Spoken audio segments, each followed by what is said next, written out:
Hello friends, welcome back to my new video guys and my YouTube channel guys. Today friend we are going to talk about guys Poco phone guys auto rotate mode setting guys. How can we enable in Poco mobile and how can we use?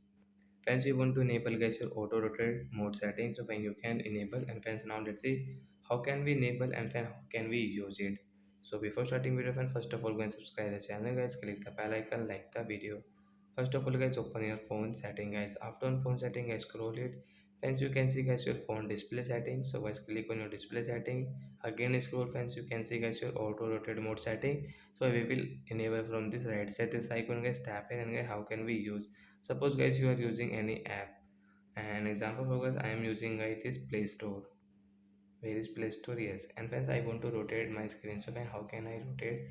If I do like that, so as you can see guys, the screen will rotate and guys we can use our auto rotate mode screen setting like that guys. You can see. So I hope friends you have understood how to enable auto rotate screen. So that's it guys. Thanks for watching the video. Bye guys.